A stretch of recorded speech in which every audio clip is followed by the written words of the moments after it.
नमस्कार विद्यार्थी मित्रांनो, यशस्वी शाळामध्ये तुमचं स्वागत आहे. आज आपण घटकपूर्व परीक्षा 2025चे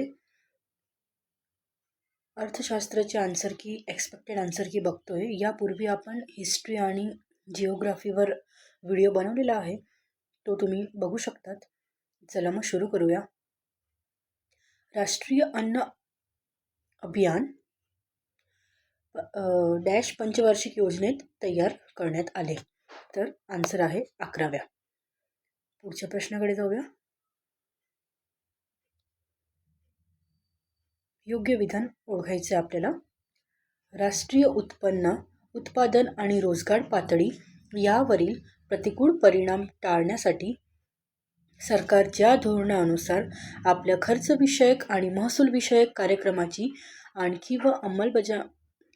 आखणी व अंमलबजावणी करते, त्या धोरणास चलनविषयक धोरण म्हणतात. तर त्या धोरणास म्हणतात राजकोषीय धोरण. त्या धोरणाला म्हणतात राजकोषीय धोरण. ठीक आहे. तर पहिलं विधानचं चुकीचं आहे, त्याच्याने आपला हा पर्याय कटला आणि दोन्ही योग्य कटले. अर्थव्यवस्थेचे कार्य सुरळीतपणे चालण्याच्या दृष्टीने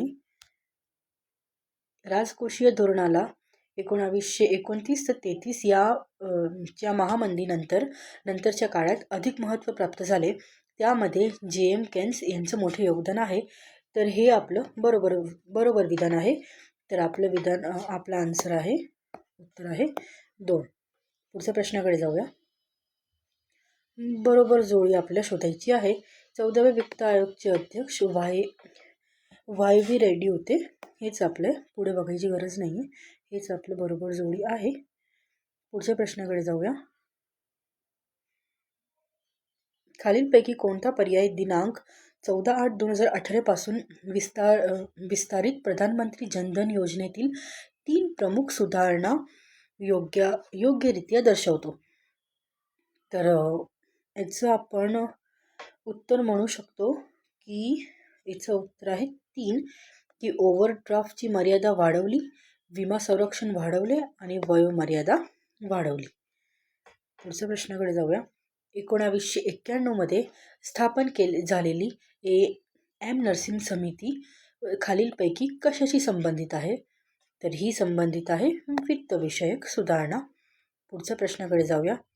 सरकारने 2016 मध्ये राजकोषीय जबाबदारी आणि अर्थसंकल्प व्यवस्थापन कायद्याच्या आढावा घेण्यासाठी डॅश यांच्या अध्यक्षतेखाली 5 सदस्यांची समिती नियुक्त केली. तर हिचा आन्सर आहे N.K. सिंग समिती. पुढच्या प्रश्नाकडे जाऊया. नीती आयोगाची स्थापना 1 जानेवारी 2015. पुढे जाऊया. 2000 दारिद्र्य रेषेच्या व्याख्याचे स्पष्टीकरण कोणत्या समितीने केले? तर उत्तर आहे अ आणि ब. तेंडुलकर समिती आणि रंगराजन समिती. विजय केळकर समिती आणि R.N. मल्होत्रा समितीचा याच्याशी काही संबंध येत नाही. आपलं उत्तर आहे 2. पुढच्या प्रश्नाकडे जाऊया. भारताच्या औद्योगिक धोरणाबाबत पुढीलपैकी चुकीचे विधान कोणते? आपल्याला चुकीचे विधान निवडायचे आहे. तर बघूया. 1948च्या औद्योगिक धोरणामध्ये भारतासाठी मिश्र अर्थव्यवस्थेचे स्थापनेचे उद्दिष्ट स्पष्ट केले. हे खरं आहे. 1948च्या औद्योगिक धोरणापेक्षा 1956च्या औद्योगिक धोरणाने सार्वजनिक क्षेत्राच्या उद्योगा व त्यांच्या विकासाला अधिक महत्त्व दिले दिसून येतात. हे पण खरं आहे. 1991च्या धोरणानुसार सर्वाधिक क्षेत्राचे 17 उद्योग राखून ठेवले. तर हे चुकीचं आहे. याची जागेवर आहे 8 येईल. तर आपलं उत्तर आहे क चुकीचं आहे. पुढच्या प्रश्नाकडे जाऊया. राष्ट्रीय लोकसंख्या धोरण 2000 याचे उद्दिष्ट मध्ये कोणाकोणा समावेश होतो? तर स्थूल दर प्रजनन घटवणे हे बरोबर आहे. हे पण 2045पर्यंत लोकसंख्या स्थिर करणे हे पण बरोबर आहे. आणि 2045पर्यंत 100% नागरिकांना सध्या करणे तर हे चुकीचं आहे. याचं लोकसंख्या धोरण नाही आहे. तर ड आणि हे तर कटलं. तर आपला आन्सर येतोय अ आणि ब बरोबर आहे. पुढच्या प्रश्नाकडे जाऊया. सार्वजनिक कर्जाच्या स्थिरतेसाठी सामान्यतः स्वीकृत निकष डॅश आहे. तर विशिष्ट कालावधीत कर्ज 0 असावे. तर आपलं हे चुकीचं आहे. आणि भविष्यातील कर्ज GDP गुणोत्तर आजच्या कर्ज GDP गुणोत्तरचं विशिष्ट भागापर्यंत कमी केलेले पाहिजे हे खरं आहे. आणि भविष्यासाठी कर्ज GDP गुणोत्तर आजच्या निश्चित केले जाऊ शकते. ब आणि क बरोबर आहे. उत्तर आहे 2. पुढच्या प्रश्नाकडे जाऊया. अन्नधान्याचे बफर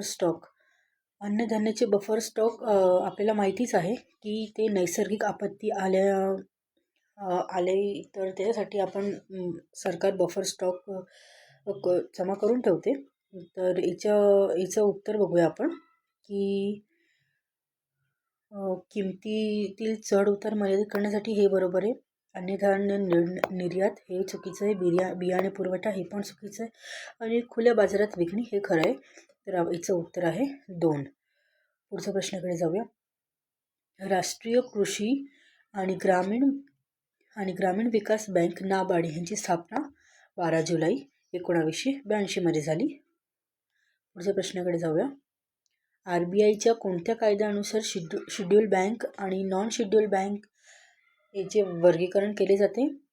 तर याचं उत्तर आहे RBI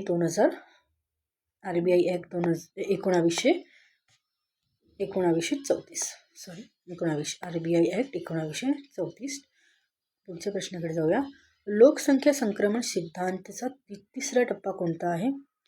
तर सिद्धांताच्या तिसऱ्या टप्प्यामध्ये आपला जन्मदर कमी होतो, मृत्यूदर कमी होतो आणि लोकसंख्या ही स्थिरतेकडे जाते.